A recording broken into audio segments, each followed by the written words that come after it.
Welcome everyone. Today we are going to discuss the topic Lean Six Sigma. Lean Six Sigma is a very important topic nowadays, and it is quite widely implemented in a lot of manufacturing and service industries as well. So it is a pertinent topic, and today we are going to discuss Lean Six Sigma. Individually, Uh, basically, Lean Six Sigma is an integrated concept. It is a blended philosophy. Individually, we can talk about lean management and also Six Sigma. But here we will discuss Lean Six Sigma as a whole. And individually also we will focus on lean management and Six Sigma, and also we'll discuss the case study of Lean Six Sigma. Why Lean Six Sigma it is used? Because sometimes it may so happen that lean focus on waste elimination that supports Six Sigma quality, and Six Sigma quality supports also lean speed. So in some cases it is seen that lean management and Six Sigma, they are complementary to each other. That's why Lean Six Sigma is used. Later on, we will see that in case of lean management, if we focus on lean management basically deals with elimination or minimizing the waste. So there are 8 different types of waste, among which one waste is waste of defects, and another waste is waste of time. These two wastes are very important. So if we focus on the waste of defects, then we can also achieve uh, it will be an approach towards Six Sigma, because Six Sigma is a technique which focuses to reduce the amount of defects. So if we try lean approach, it will ultimately it will be an approach towards Six Sigma. And conversely, if we focus on Six Sigma, then uh, we will be focusing to reduce the amount of defects, and hence we need to do less rework. And if we have less reworks, then we can save time. So the waste of time, this part we can deal with. We can save time. So it will support lean speed. So basically waste elimination techniques, some of the waste elimination techniques that will support to achieve the quality of Six Sigma, and Six Sigma quality that will help in less rework, which will support lean speed. That's why uh, these two philosophy or these two techniques are complementary to each other, and we can use Lean Six Sigma.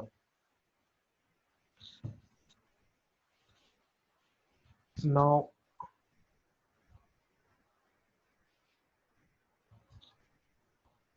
take a look at this slide. Though lean management essentially focuses to reduce the amount of uh, to eliminate or to minimize the waste, which in Japanese termed as muda,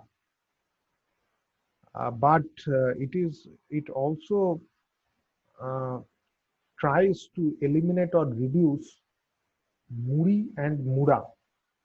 All these they are called three M's: muda, muri, and mura. Muda means waste, muri means overburden, and mura means unevenness. What is meant by waste? Waste means any kind of non-value adding activities is termed as waste. What is meant by value? Value is given by uh, the quality divided by the cost.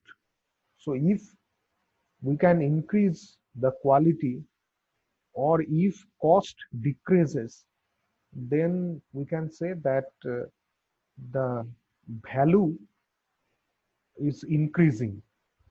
For to increase the value, we need to increase the quality, or we need to reduce the cost, or we need to do both. So any kind of thing which does not add value, or I mean uh, any kind of activity which is not helpful to increase the quality level or to reduce the cost, that will be treated as waste. For example, the transportation activities or material handling activities, these are treated as non-value adding activities because they do not add any value to the process or to the product, because they do not uh, help to increase the quality of the product or to reduce the cost. So muri means overburden. You can see in the picture that pushing a machine, person, or process beyond natural limits leads to long queues. So work that creates burden for the team members or processes, that is known as muri or overburden, too much load. And mura is unevenness. It means non-steady flow. That means workload which is not balanced, uh, slow down but work steadily. So that is known as mura.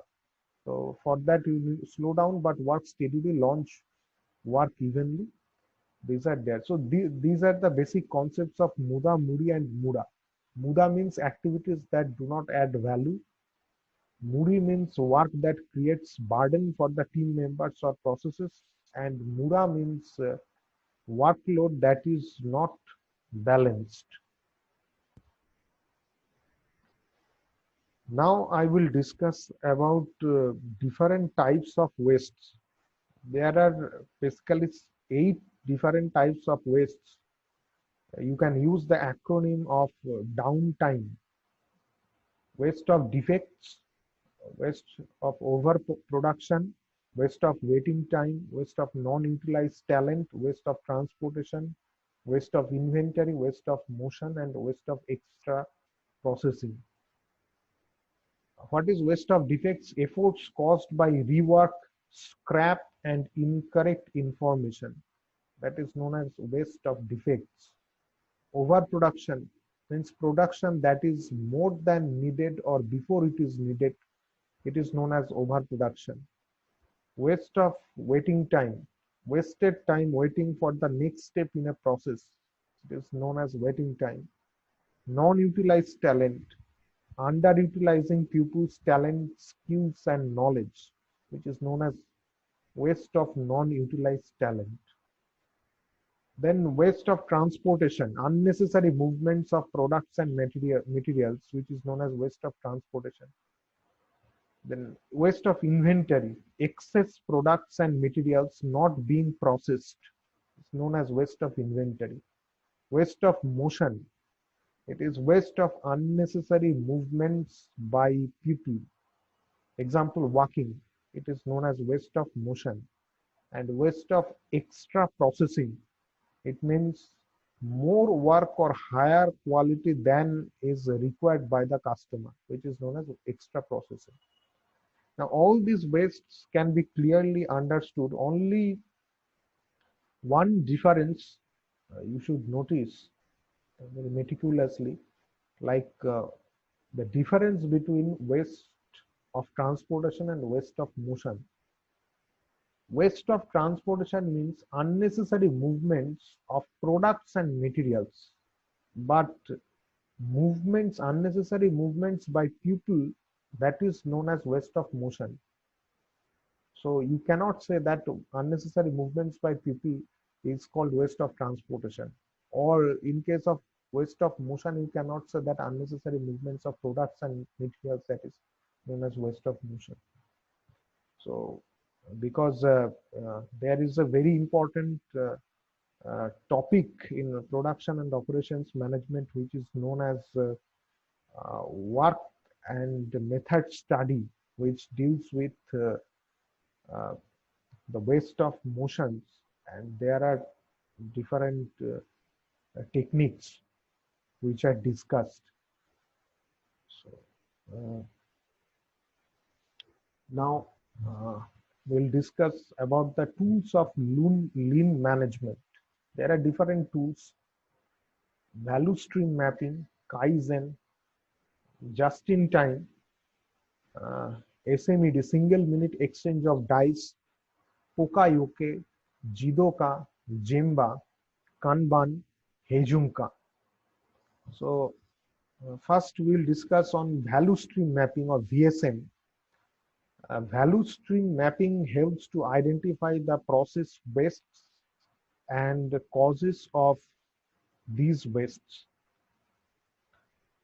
Uh, Basically, in value stream mapping, we identify, our focus is on identification which particular activities are value adding and which particular activities are non-value adding. Kaizen is a method of continuous improvement. It is just the opposite of BPR or business process re-engineering. It's a continuous improvement approach focusing on small improvements. It involves the commitment of down-level people in the organization towards process improvements facilitated by subordinates and supported by management. Then just-in-time approach, JIT. Basically, JIT and Kaizen, it actually works together, because if you want to implement pool type of production system or the JIT based production system, then you can use uh, uh, no, sorry, not Kaizen. We can use Kanban. Later on, we will see that Kanban card is used.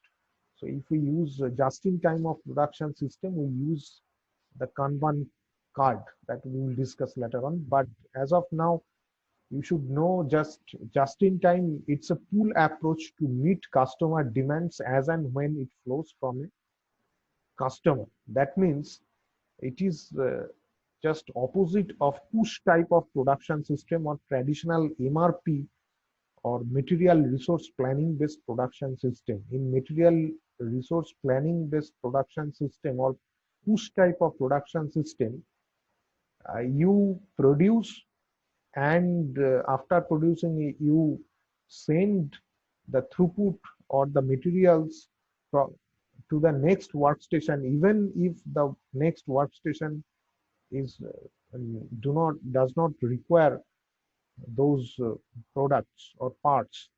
But as opposed to uh, JIT based production system or pull type of push type of production system, if you implement pull type of production system or JIT based production system, you produce whenever you get a demand from the next or the subsequent workstations. And typically you get a Kanban card, or nowadays the electronic Kanban signal is used where the order is placed. So according to that order you produce, and then you supply the materials or the parts to the next workstation after manufacturing. Then single minute exchange of dies. It improves equipment changeover time. It works on a principle of reducing changeover time to within 10 minutes because typically uh, we always focus to change to reduce our changeover time and to exchange uh, actually if changeover time is more then it affects the production process. So we want to reduce the changeover time, and it is actually known as single minute exchange of dies, where the changeover time uh, is reduced to 10 minutes. That means within 10 minutes, you need to change the entire setup. If your if you want to manufacture a different part uh, or if you want to manufacture different product. Then Pokayoke. Pokayoke, it is a mistake-proofing device used in assembly to alert operators on defects or failures. So basically, Pokayoke is a mistake-proofing system. And now Jidoka. Jidoka is also known as intelligent automation. It shows the assembly or production line if a defect occurs. Then Gemba. Gemba means go and see. The aim is to go to the actual place of work, observe the process and executions in real time with care. Record the observations. It's a way to find process fix. So basically, Pokayoke, Jidoka, and Gemba, all these are uh, taken care of simultaneously because they are linked with each other. Because you can easily understand that if you want to have a mistake proofing system, then you will definitely use Jidoka or intelligent automation, and whenever there will be you will get the signal that uh, some problem has some taken place in some particular workstation, you need to apply Gemba. That means go and see. And Kanban, it is based on it's a signal system to manage inventory level. As I have said earlier, that Kanban boards can be displayed and managed to see the current inventory level on a real-time basis. It also alerts to the management to bring the attention over excessive inventory because it is absolutely based on the pool type of production system. Then Hejunkan, it's the concept of line balancing. The aim is to evenly distribute the load by balancing production lines. Typically, in a manufacturing plant or the shop floor, you will find different Hejunka boxes. It is a very good concept to understand the whether the loads are evenly distributed or not, and you can understand it visually. So this is Hejunka box is it is a visual system. There, identifying you can easily identify the loads with the help of Hejunka boxes. So this is a very good technique, and as you can see that all the uh, Six Sigma we will discuss later on, and Six Sigma is absolutely it is based on the statistical process, but the lean management system or the kind of techniques or tools which are used in lean principle, lean manufacturing or lean management, these are visual systems. Six Sigma was uh, it was invented or in USA, but the just-in-time production system or the lean manufacturing system, it was developed by Japan using the concept of American supermarkets. So Japanese, they uh, believe more on the visual systems rather than the statistics. So lean management system relies on the visual management system. Now, uh, another very important technique. This is also a tool of lean management. It is known as 5S. It is very important. 5S means in Japanese, it is known as Seiri, Seiton, Seiso, Seiketsu, and Shitsuke. In English, Seiri means short, Seiton means set in order, Seiso means shine, Seiketsu means standardize, and Shitsuke means sustain. So what is Seiri or short? It helps to remove what is not needed and keep what is needed. So short means remove what is not needed and keep what is needed. This is short or Seiri. Then set in order. Arrange essential items in order for easy access. It is known as set in order or orderliness or seiton. Then shine. Keep things clean, no trash or dirt in the workplace. It focuses on housekeeping practice. This is known as shine or say so.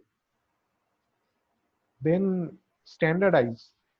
Establish standards and guidelines to maintain a clean workplace. This is known as standardize or seiketsu.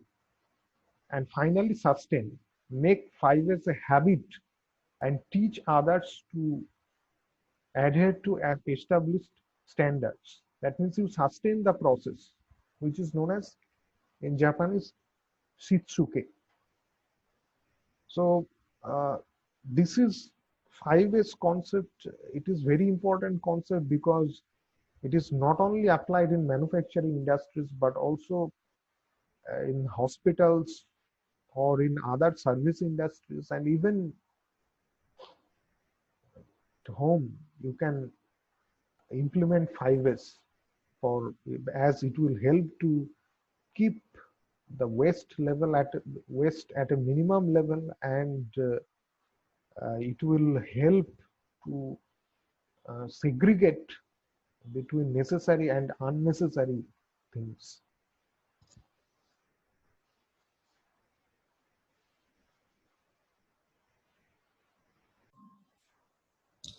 Now we will discuss uh, Six Sigma. Six is just a number, and the sigma is the standard deviation.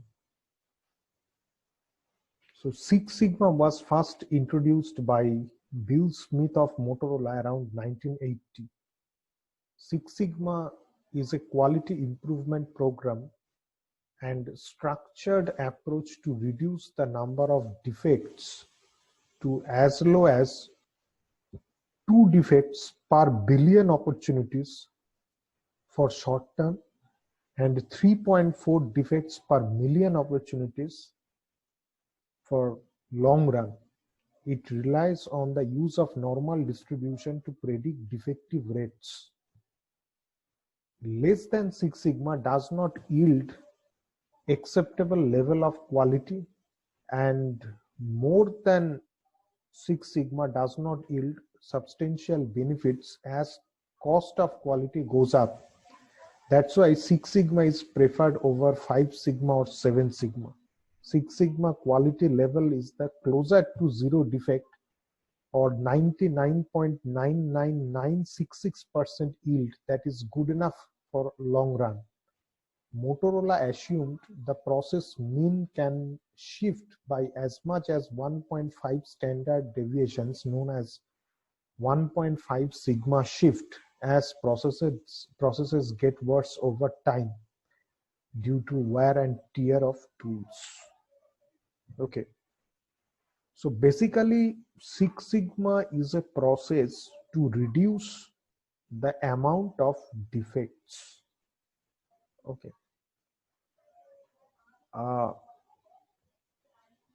and Six Sigma ensures that the why Six Sigma? Because Six Sigma ensures that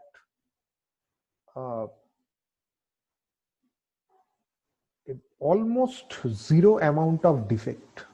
Okay, Six Sigma quantity level is very close to zero defect, 99.99966% yield.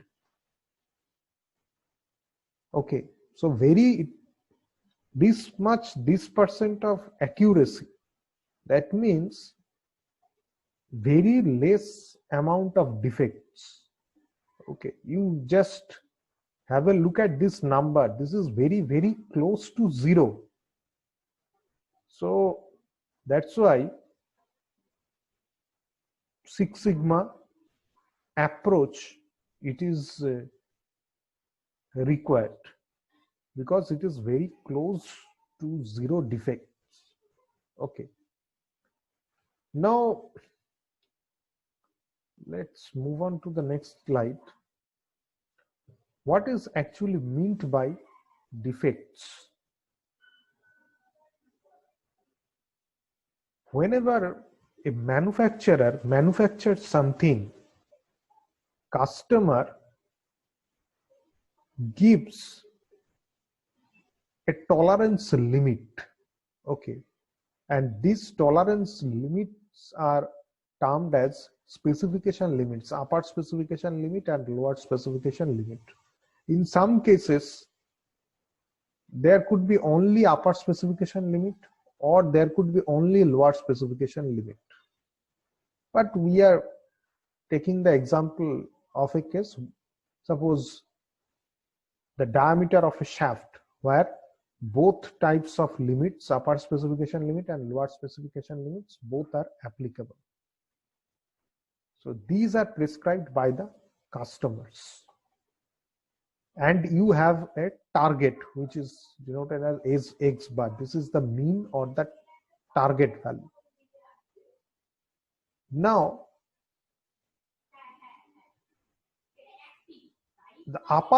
this is the line of upper control limit and this is the line of lower control limit. What is control limit? Control limit tells is the process in control or not. This is determined by the process itself. Okay, so if you get a data point, if you get the sample in such a way along this axis, along x-axis you are representing the samples, or you are taking the data points, samples, and along y-axis you are representing the variable. Okay, suppose the diameter of the shaft, and you are here, you are the samples you are taking. Now, if you get a data point beyond the control limit, it means that the process is not in control.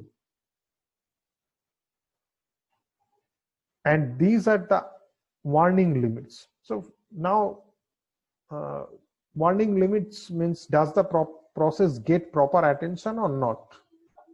If you get some point beyond warning limits, that means now there is a possibility that for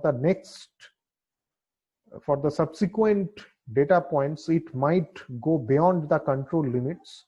So you take care of your process. These are known as warning limits.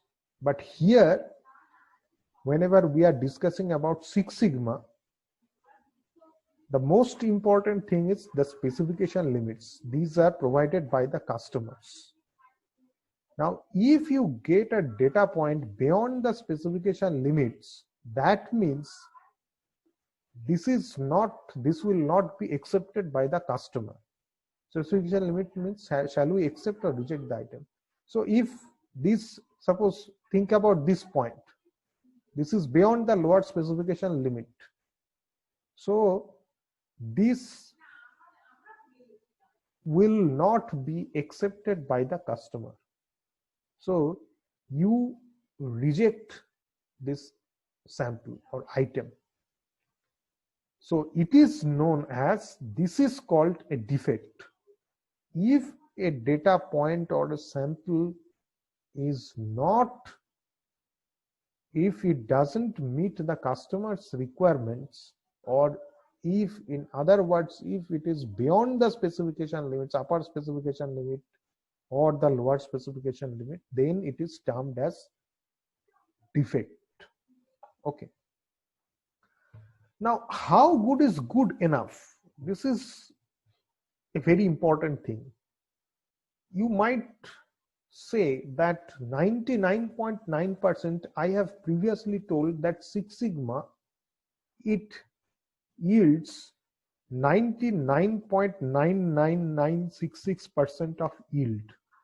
So you may question that if I consider 99.9% accuracy, whether that is not good enough. 99.9% is already very good, but it will lead to only the level of 4.6 sigma, and as a result of that, you can see that it could lead to 4,000 wrong medical prescriptions each year, more than 3,000 newborns accidentally falling from the hands of nurses or doctors each year, 2 long or short landings of American airports each day, 400 letters per hour which never arrive at their destination. So 99.9% is obviously very good, but still it is not too good, and there is a scope for improvement. That's why we prefer the level of Six Sigma. Suppose if somebody asks you that why we do not prefer or 5 Sigma level, where is the problem? The problem is that if we target 5 Sigma level, then there will be a scope for further improvement. And if somebody asks why not 7 Sigma, because in that case 7 Sigma, if you want to maintain very high accuracy, that means very less number of defects, in that case cost of quality that goes high. That's why in practice it is seen that Six Sigma is an optimum level. That's why we choose the level of Six Sigma. Okay. So, but it is also true that in some cases 5 Sigma or 7 Sigma might be preferable. Okay, it depends on the specific case. Now, two things are very important to know that I have previously said that Six Sigma, this is a statistical approach. Obviously, in some books it is written that Six Sigma is a statistical approach.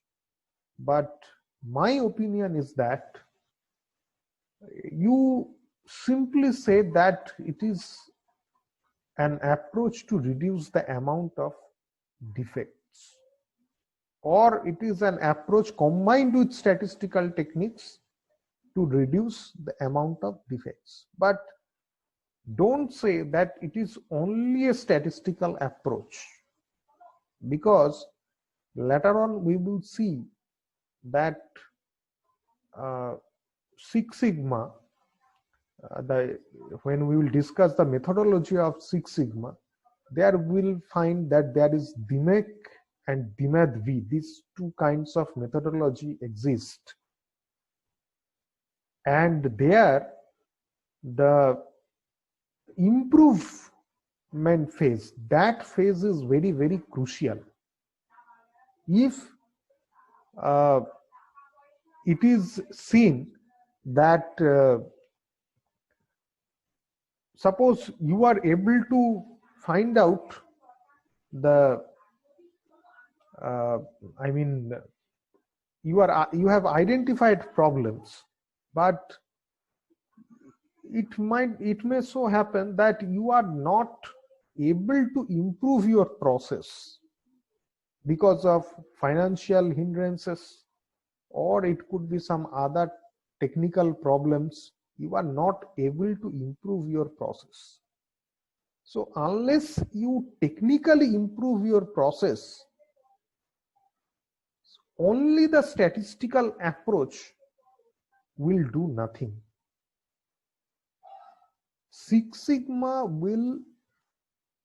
The statistical methods of Six Sigma will reveal that what is your present sigma level, and after the modification of your process, you will get to know that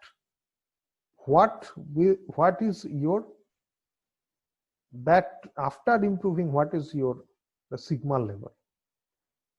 So from the sigma level, from the improvement, suppose earlier, before improving or before applying, suppose best available technology, your process sigma was 2.5, and after improving the process, your sigma goes to 4 sigma level. Then you can easily identify that your process, if there has been an improvement of the process by 1.5 sigma level. Okay, so Six Sigma, so this approach basically evaluates, but technically it doesn't help. So if you want to improve your process, either you need to install some, for example, good quality of machines, or you need to apply some core managerial techniques. Otherwise, Six Sigma will not be fruitful and it will come in vain. So that's why many Six Sigma projects actually fail, because before implementing Six Sigma, you need to carry out a pilot survey, and you need to understand or realize whether there is a scope for improvement or not. If there is no scope for improvement, but still if you go for Six Sigma, then ultimately it will become fruitless. So that's why this kind of pilot study is very important, and many of the practitioners, they do not understand that, and they implement Six Sigma, and ultimately they get nothing, or the improvement is not substantial. So that's why a lot of Six Sigma projects, they fail. So now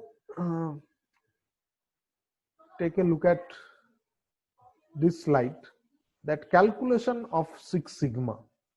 Okay, so how the process, how you can understand that what is your current level of sigma. Sigma level indicates how many data are under the curve. It means acceptable under the normal distribution curve. The data that are outside the curve are known as defects because they are not acceptable. Okay, suppose first you find out the number of defects among the opportunities, among any opportunities. Okay, suppose out of 100 products or out of 200 products, whatever is your, or out of 75 products, whatever your sample size is, you find suppose 2 or 3 products or 2 or 3 opportunities. Opportunity is a very general term. Okay, because Six Sigma can be implemented in case of manufacturing industries and as well as in service industries. So it may not be related to some product, it may be related to some service like waiting time or something like that. Okay, so that's why the general terminology is opportunity. So first find out that how many defects or how many defects are there among your opportunities or your sample size. So next you can find out that then out of 1 million opportunities, 1 million means 10 lakh, how many defects are there. Okay, now from this defects per million opportunities, which is abbreviated as DPMO, there is a table. From that table you can find out your sigma level. Okay, let's take a look at this table. Okay, this is short term and this is long term. Now you can see that suppose you have 2,700 defects per million opportunities. That means out of 10 lakh products, you have found that there are 2,700 defective items, or out of 10 lakh opportunities, 2,700 opportunities are defective. So you can understand from this table that it yields to 99.73%. Okay, that means this is your level of accuracy. This is your accuracy, and this is your level of sigma. This corresponds to 3 sigma. Okay, for the short term. Okay, now similarly you can see here that there are 2 tables, short term and long term. Okay, so that we will discuss why there are short term and long term. Now you may be surprised that how we are getting this table, or how you can get this level of sigma, or how you can get this yield level. This actually you can find out from the integration of Z, or the standard normal distribution, if you integrate it within a specific range. Okay, so let's take a look at this idea. First, what is, you know about normal distribution? What is normal distribution? Normal distribution is a continuous probability distribution wherein most of the values of a data set lie in the middle of the range and race taper off symmetrically toward either extreme. So this is, normal distribution is just like a bell-shaped curve. Okay, now you have also heard about Z distribution. Z distribution is termed as standard normal distribution. The normal distribution is sometimes informally called the bell curve. Okay, and the probability density of the normal distribution, it is given by this formula. Okay, So x is given variable, that is actually you express y or the probability density in terms of the variable x. Okay, this is the fundamental thing of normal distribution. Okay, where mu is the mean and sigma is the standard deviation, mu is mean or target, sigma is the standard deviation, and sigma square is the variance. Okay, now if you want to find, if you standardize this normal distribution, that is known as standard normal distribution or Z distribution. That means when you standardize this normal distribution, during that time your mu value is 0, your average, your mean is equal to 0, and your standard deviation sigma is equal to 1, because you are standardizing this process. So if you put here mu is equal to 0 and sigma is equal to 1, you will get this.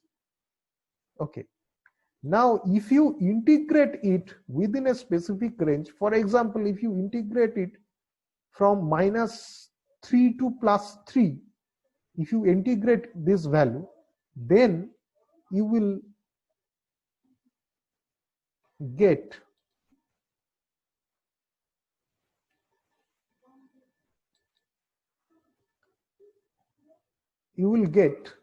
this value, this much of yield you will get. So from here you can get, from the integrations point of view, you can find out the yield, percentage of yield, and you can find out the level of sigma. Okay, so you can clearly understand that how much data is under the curve. Okay, how much data is under the curve, that is represented by this yield. Okay, how much data is under this curve? Suppose if you find out -3 to +3, this represents the 3 sigma limit. So automatically you can see that this is -3 and this is +3. So if you integrate from -3 to +3, then this is the portion, that from -3 to +3, this area it will represent the probability. You are integrating the probability density function within a specific range, so you will definitely get the value of the probability. So this -3 to +3, this represents the probability under this curve from -3 to +3, this area from -3 to +3, this area under this curve, under the standard normal distribution curve, will represent the probability of your accuracy, and rest of the things from, suppose this part or suppose this part, okay, so it will represent the defect. Okay, so it will from here you get that your yield percentage you find out. Okay, now you can see that there is a short term and long term, two tables are there.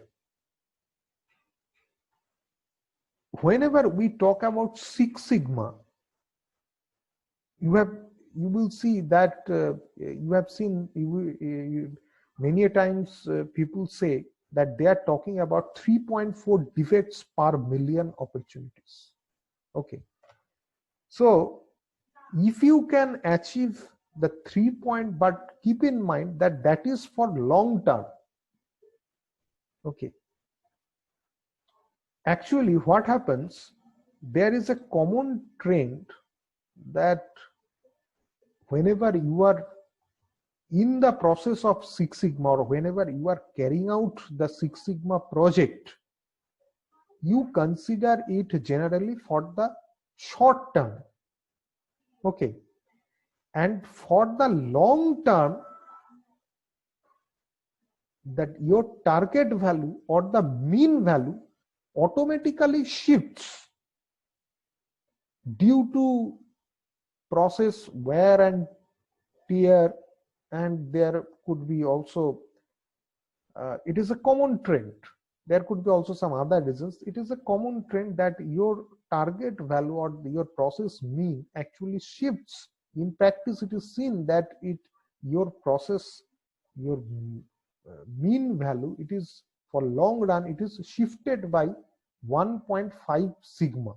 Okay, you can see here from this graph, this was the earlier process mean, and that has been shifted to 1.5 sigma. Okay, so you can see that suppose if you are asked that what is, suppose if you get 3.4 defects per million opportunities, for the short term it will represent not actually 6 sigma, it will represent 4.5 sigma. Why 4.5 sigma? Because for the long run, due to the 1.5 sigma shift in process, it will be ultimately, if you have 3.4 defects per million opportunities for the short term, you will only be able to achieve the level of 4.5 sigma. Okay. But if you have 3.4 defects per million opportunities for the long run, it will be equivalent to 2 defects per billion opportunities for the short term, which corresponds to 6 sigma. Okay, this is quite, this is common sense, because you can see that for the short term, the accuracy that you will get, it will be automatically, for the long run, you will get less accuracy. You can see here that for the short term, you are getting 2 defects per billion opportunities. But for the same sigma level, for the long run, it is less. So what is the significance of this? The significance of this is that whenever you are carrying out the Six Sigma project, usually you are considering the short term values, right? So keep in mind that the values or the yield that you are getting, that is for the short term. So for the long term, the yield will be less. So you need to consider the level of sigma. It is based on that you need to consider. So suppose you have got the 3.4 defects per million opportunities for the short term. So you cannot be very much delighted that I have achieved the level of 6 sigma. No, it is not, because it is not you have not achieved 3.4 defects per million opportunities for the long run. You have achieved a level of 99.999966% yield for the short term, but for the long term it is less. It will be less, 99, it will be only 99.865%, which corresponds to 4.5 sigma level, which is not 6 sigma level. So you need to have more high accuracy. That means the level of only 2 defects per billion opportunities. This much accuracy you need to have for the short term to achieve the level of 6 sigma. So this is the intuition, or this is the significance, or this is the interpretation of the short term and the long term. Okay. Now we will talk about some things, some process capability or process performance, some index to measure the process performance. Okay, there are basically 2 indicators. One is CP and another is CPK. CP is known as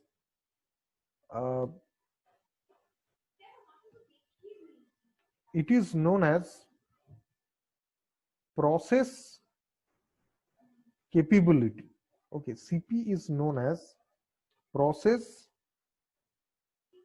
capability, and CPK, it is known as process capability index, right? CP is known as process capability, and CPK, it is known as process capability index. Now, what is CP? CP, the equation for CP is upper specification limit minus lower specification limit divided by 6 sigma. Why? Because process capability, it is defined as process capability for two-sided specification limits does not take into account where the process is centered. So basically, process capability, it compares the difference between the specification limit, that means the allowable process spread, and the actual process spread, which is 6 sigma. Because why 6 sigma? Because 6 sigma almost considers near about 100% accuracy. So this process capability, it actually it measures, it compares these two things, the process actual process spread and the allowable process spread. These two things is compared. So it basically compares these two things. Okay. Now the significance of this is that I will describe it later on. Now take a look at the definitions. CPU, that means CP based on upper specification limit. It is defined as USL, upper specification limit minus X bar, that means mean divided by 3 sigma. This is the process capability based on the upper specification limit. Then CPL, this is the process capability based on lower specification limit. It is given by X bar minus the lower specification limit divided by 3 sigma. And CPK, this is the process capability index. This is the minimum of CPU and CPL. Okay. And CPK is more widely used than CP since it takes into account the mean and the standard deviation in its calculation. Please note that the difference between CP and CPK is an indicator of how far the average of the process is from the target specification. When the average of the process approaches the target value, the gap between CPK and CP closes. When the average of the specification is equal to the target value, then CPK is equal to CP. CPK can never exceed CP. So here the importance of CP is that if your actual process spread is greater than the allowable process spread, so it is clear that your process will not be in control. There will be a lot of data points which will go beyond your specification limits. So that's why it is known as process capability. Okay, but so this is a measure, this is a general measure, but CPK is more used as compared to CP. That means the process capability index is more used as compared to process capability. Why? Because though process capability indicates, although process capability can evaluate that whether your it can compare your actual process spread and allowable process spread, but the drawback of CP is that it cannot measure the central tendency of your process. Okay, mind it, whenever a product is manufactured, there are two important things. One thing is that you need to, the first and foremost thing is that you need to maintain your specification limits, because if your some sample or if your data point is beyond your specification limit, then it will be treated as defect. So you need to maintain that. But it is also very important that to ensure the central tendency of the data, that means on an average how much your data points are close to the target. It might happen that suppose there are two manufacturers and one manufacturer, they are producing the same items, and one manufacturer, they are only meeting the control limit, specification limits or control limits, but one manufacturers, they are not only meeting the specification limits, but also their data points are much close to closer to the target value. So automatically these kind of manufacturers will be preferred by the customers, because their values actually tend to meet the target level. Okay, so that's why CPK can also measure the central tendency, because it is considering the minimum of CPU and CPL. And here you can see that in case of CPU and CPL, the X bar, it is given. That means X bar means the average or the mean. So it is taking care of, or it takes into account the mean value or the central tendency. That's why it is termed as that's why it takes care of the central tendency as well. Okay, so that's why it is much more preferable as compared to CP or process capability. And here the difference between CP and CPK is an indicator of how far the average of the process is from the target specification. This is quite obvious.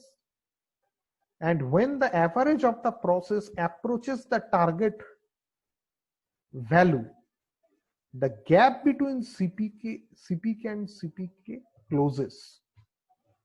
Okay, when the average of the process approaches the target value, then obviously the gap between CPK and CP closes. And when the average of the specification is equal to the target value, then obviously CPK and CPK will be equal to CP.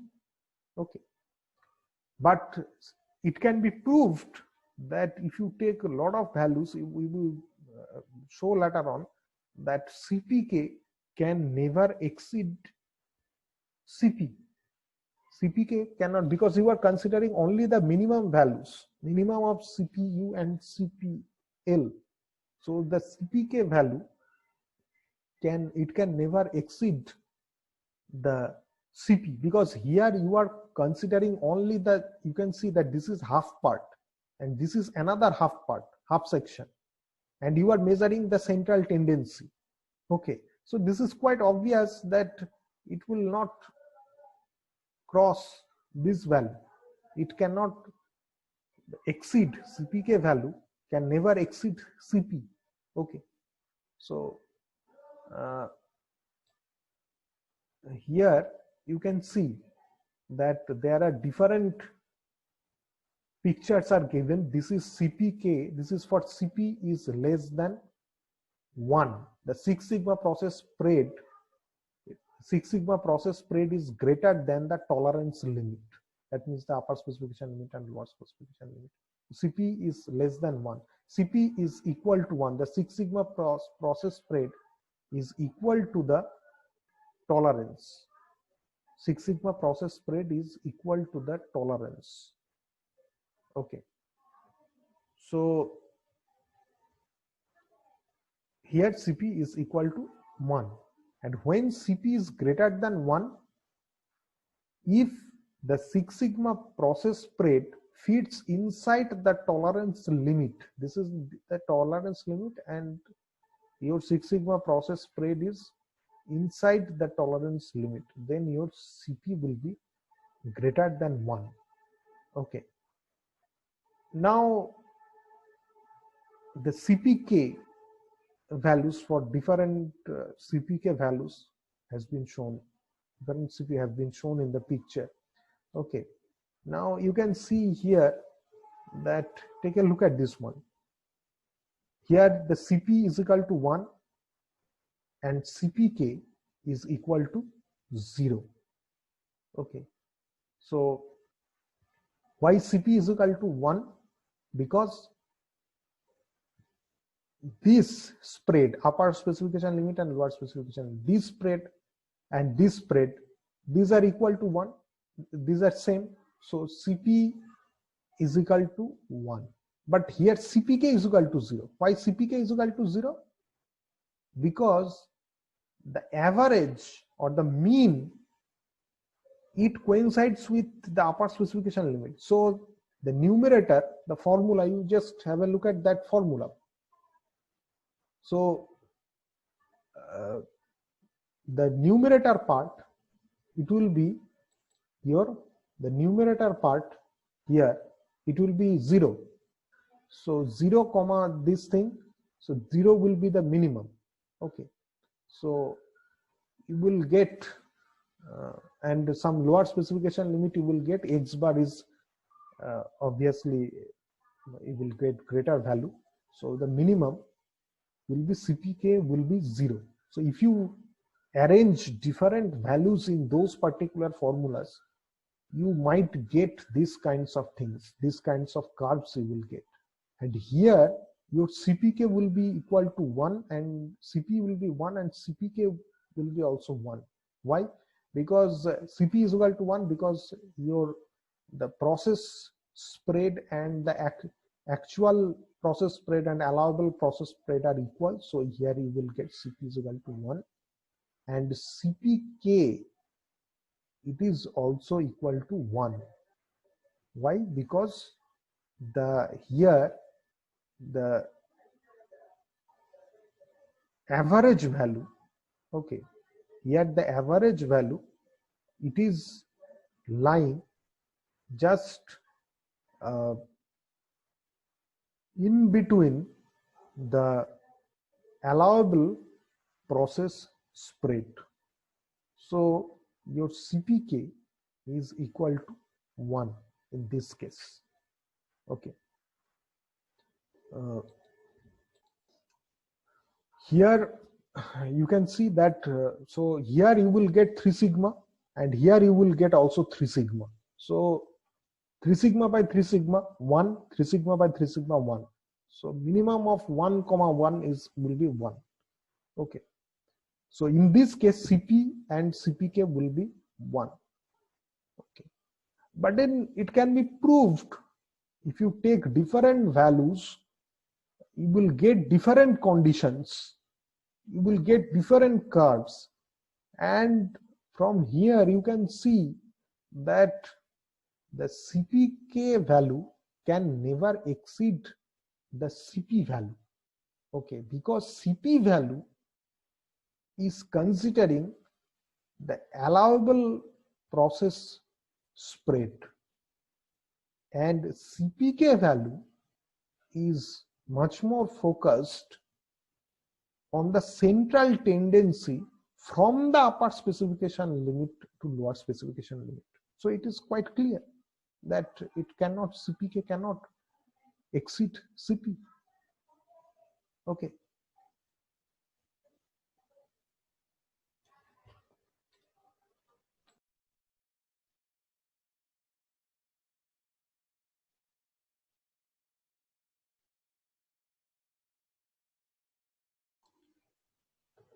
Now we are going to discuss the methods of Six Sigma. So Six Sigma uses two different types of method it can use. One is DMAC, define, measure, analyze, improve, and control. And another is DMAT-V, define, measure, analyze, design, and verify. Okay. So in both the methods, you can see define, measure, and analyze. These three phases or these three steps are common. Now let's take a look at these steps.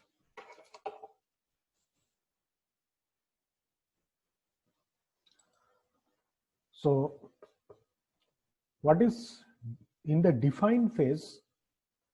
The problem statement is defined,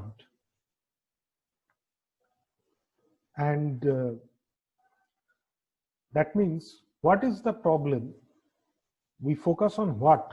That means what is the problem? We define the problem statement. Then in the analyze phase, we define where, when, and why. That means where the problem occurs, when the problem occurs, and why the problem occurs. In the define phase, we define why. Why is the problem statement?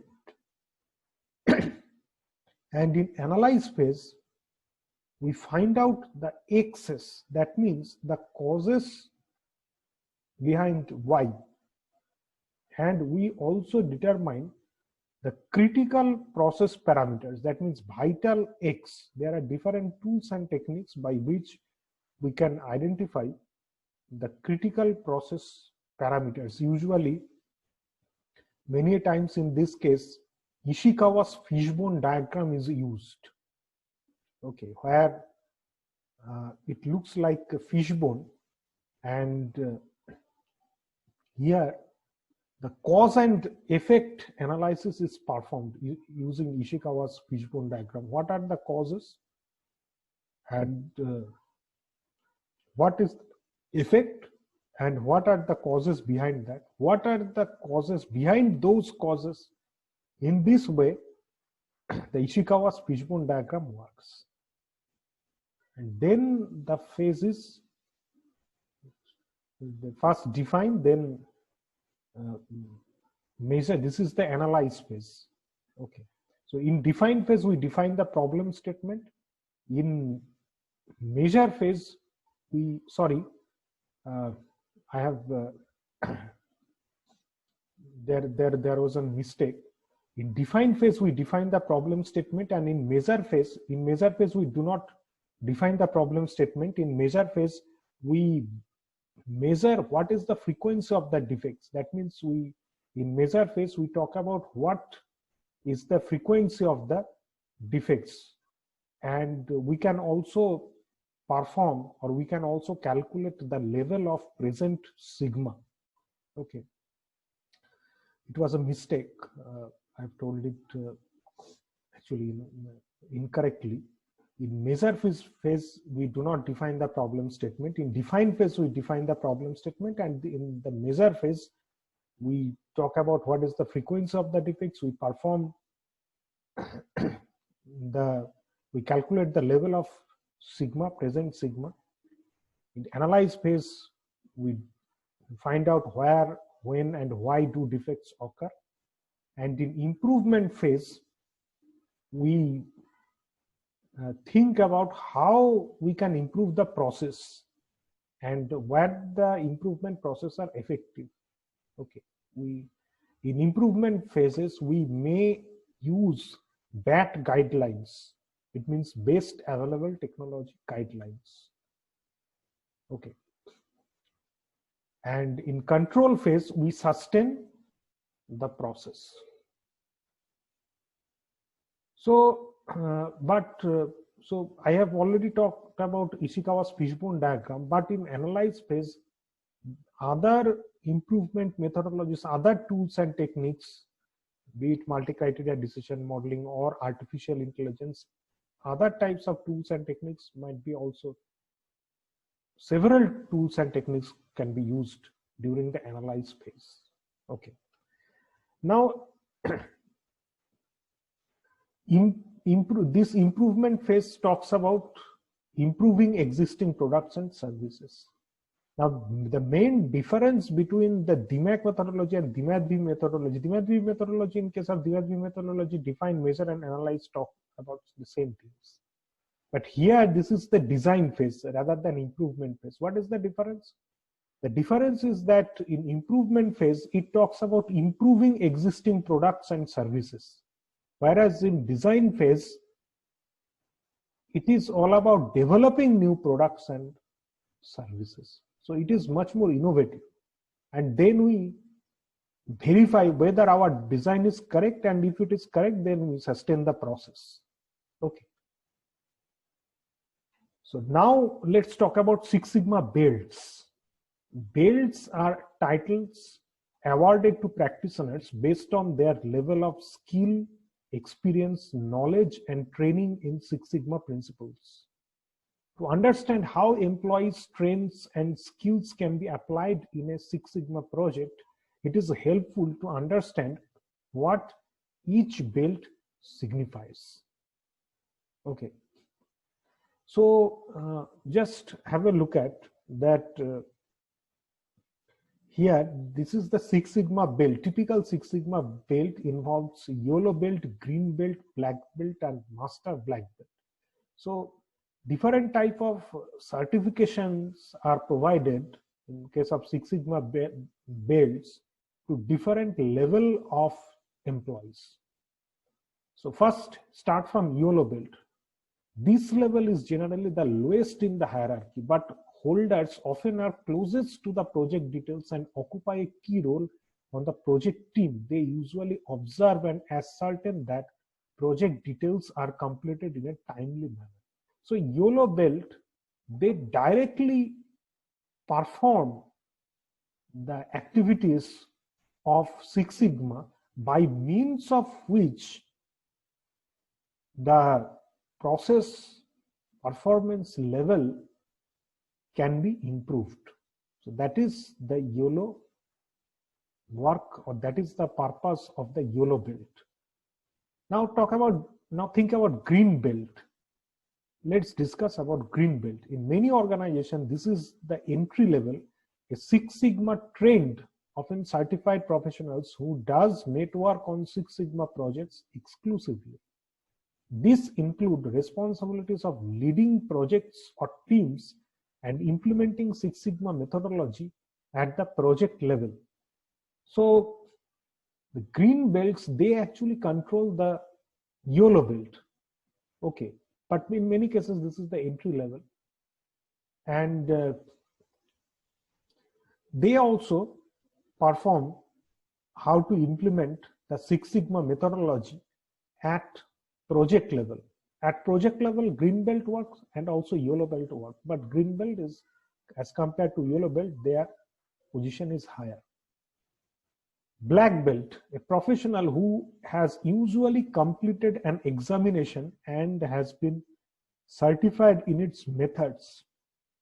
All job responsibilities include implementation of Six Sigma methodology throughout all levels of the business, leading teams and projects and providing Six Sigma training and mentoring to green and yellow belts. Okay, so black belt, they control the green belts, and they take all the job responsibilities, how to implement the Six Sigma methodology throughout all levels. Okay, but they mentor the green and yellow belts, but their job is much more related to the policy, much more related to formulate the policy, how to implement the Six Sigma. And master black belt, they are the highest level of Six Sigma expertise. All responsibilities involves implementation of Six Sigma, including statistical analysis, strategic and policy planning, implementation, and mentor of black belts. They basically control, they mentor all the other levels, and they are the highest level. And master black belt, they basically they are involved in strategic planning. You will see that in an academic institute, the teachers or the faculty members, they are directly involved in teaching. But you will see that the dean or the head of the department, they make the policy for the teachers. That means how the teachers should, which classes the teachers should take, or what should be the workload, that is decided by the dean or the head of the department. And above the dean or the head of the department, there could be pro VC.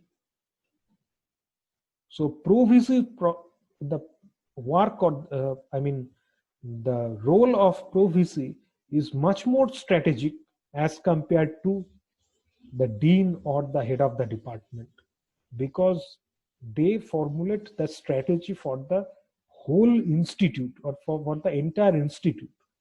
So it's just like the same.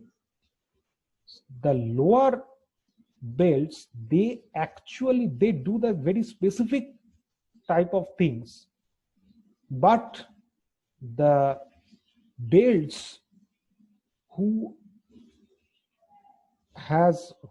are at the higher hierarchical level, who holds the higher position, they control the lower hierarchy, and they basically formulate all the strategic planning. And applying Six Sigma, Godrej has saved rupees 4 crore annually by reducing the defects. Wipro has saved over 4 crore rupees. General Electric has saved over $900 million by the application of Six Sigma, and is quickly becoming the genetic code of company's future leadership. Now, so the part of lean management and Six Sigma, these are complete.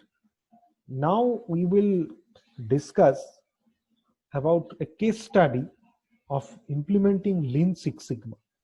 The name of the project is Welding Area Improve Quality and Reduce Rework, and this project was carried out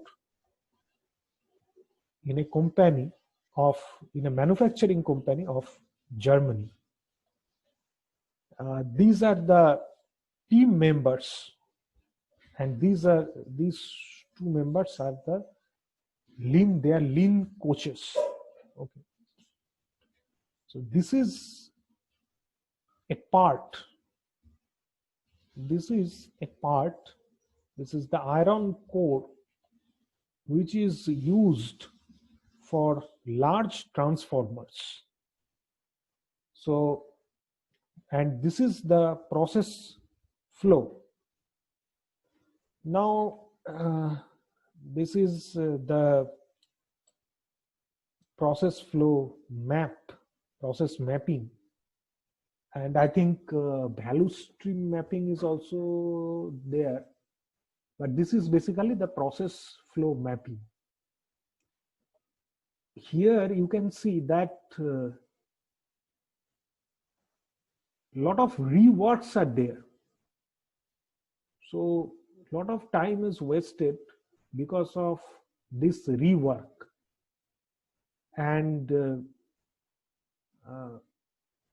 here you can see that the welding quality is not very good. There are weld spatters on the surface. So the welding quality is not very good.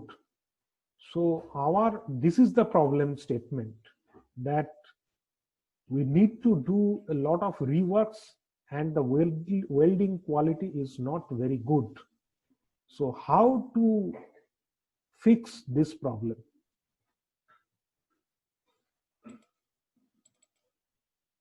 So now this is the Ishikawa's fishbone diagram, or this is the cause and effect diagram. This is the effect, that means the problem, and these are the causes: methods, materials, humans, environment, measuring system, machine. All the causes can be classified into these 6 parameters. Under these 6 parameters, there are several causes, and you can see that 1, 2, 3, 4, 5, some causes which are marked in red color, these causes are very critical to quality. This is known as critical. These causes are known as critical to quality. Now we need to fix this problem. They have implemented the design of experiment. They have implemented, and they have identified 1, 2, 3, 4, 5, 6, 7, 8, 9 parameters which are actually critical to quality, and they have applied these 9 parameters for the design of experiment. And you can see that for each parameter, it has 2 levels: types of gas A or B, tip condition new or old.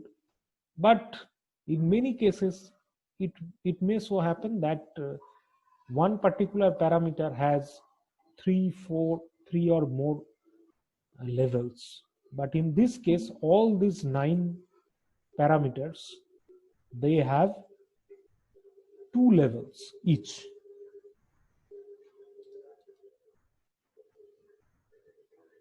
Now they have analyzed the design of experiments, and after implementing the design of experiments, you know that design of experiment is a such type of tool which is used, which can be used in Six Sigma, but it is not necessarily that the same tool will be used for all the Six Sigma projects. It's not like that. But here in this case, they have implemented design of experiment as tool, and also the Ishikawa's fishbone diagram. But in some other cases, they can use the tools like Pareto's principle or 80-20 rule. They can use some. It is based on the problem actually. So people can also use other tools and techniques while implementing Six Sigma. here you can see that finally here there are 9 parameters, and each parameter has 2 levels, so lot of possible combinations, lot of permutations and combinations can happen over all these parameters. But using design of experiment, you can significantly reduce the number of tests. And after implementing the design of experiments, they have implemented only the 12 tests. They have carried out only the 12 tests, and they have plotted the results. Here in this case, for all the 9 parameters, the principle is lower the better. That means if you, for suppose for each of the parameter, the lower value that you will get, that will be better. So as per that, they have modified their process parameters. So the summary is that using design of experiment, they have identified the optimum values of their process parameters, or the minimum values of their process parameters, and they utilized, or they applied these lowest values in their test. And finally, after implementation, what they found, that is here. This is the improvement phase, and you can see that there is no spatter. The welding quality is very good now. So what is the benefit of that? The benefit of that is, since the welding quality is good, it means there will be no rework or very less amount of rework. So it will save time. And you can see that their approach is actually, they implemented Six Sigma, but it is helping to support the lean speed, because they are able to eliminate the or reduce the defects of time, the waste of time. So by applying Six Sigma, they are also getting the advantages of lean. So that's why this project is an ideal example of Lean Six Sigma. So these are the 3 benefits of Lean Six Sigma: that it increases profits while decreasing costs, improve efficiency across the organization, and enhance customer satisfaction. So this is all about Lean Six Sigma. Thank you. I have added 2 additional slides to clear a confusion of Six Sigma. Many people, they have a confusion like why Six Sigma indicates less variation, because we know sigma means standard deviation. So 1 standard deviation or 2 standard deviation means less variation, and 6 standard deviation means high variation. So but why Six Sigma indicates less variation? This is a very important question that should be answered, and the doubt should be clear. Actually, you can see here that the more number of standard deviations between process average and acceptable process limits fits, the less likely that the process performs beyond the acceptable process limits and it causes a defect. This is the reason why a Six Sigma process performs better than 1 Sigma, 2 Sigma, 3 Sigma, 4 Sigma, 5 Sigma process. That means Six sigma stands for six standard deviation between average and acceptable limits. So this is your average or this is your mean, and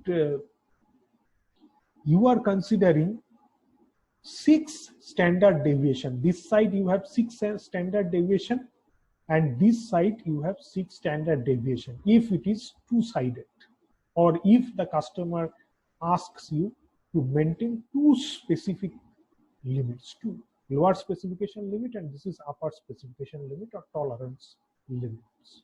Okay, so you can see that as the number of the standard deviations increases, so less likely, so the possibility is also less that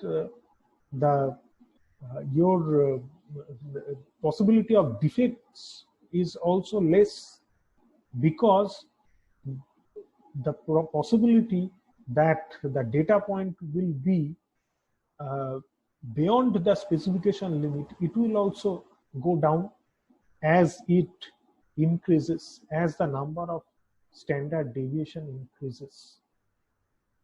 Okay, so as the number of standard deviation increases, the possibility of having data beyond the specification limit, that will be also less.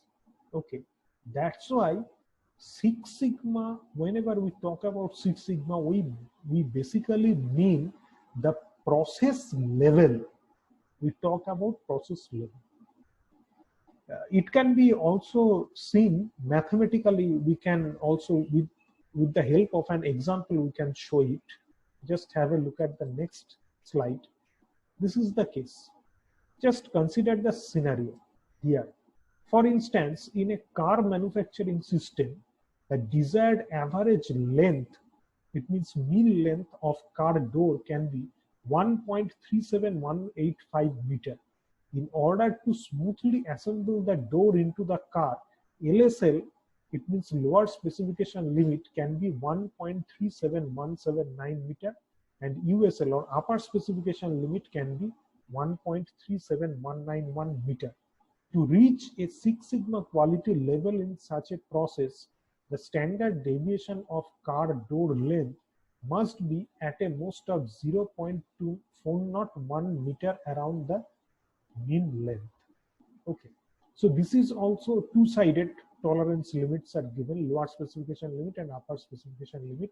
These two specification limits are provided by your customer, and your mean or average is this.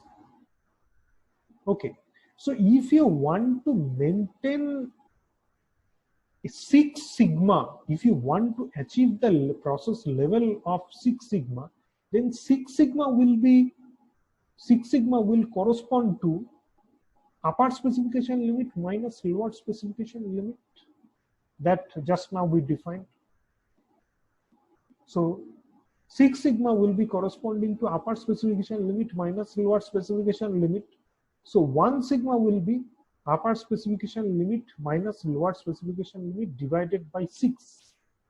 So it will be 0.402. Okay, so that's why, so since this is two-sided, for this half, this represents your standard deviation sigma. So this half, it will be 0.401, and this half 0.401. So this will be the spread for Six Sigma, this curve. Okay, now suppose it will look like this. Okay, this is not exactly, I have not drawn it perfectly, but it will be very sharp actually. This will be like this. Okay, now you just consider about, suppose here is 2 sigma. So if you want to maintain the process level of 2 sigma, then what will be? 2 sigma will be upper specification limit minus lower specification limit. Okay, so it will be divided by 2. So you will get a higher value here. So this value will also be higher, and this value will also be higher. So as a result of that, you will get flat curve like this, where your standard deviation will be more. Okay, so this is why this curve actually represents you the 2 sigma level. So you can see that in 6 sigma level, the standard deviation is less. So the variation is also less.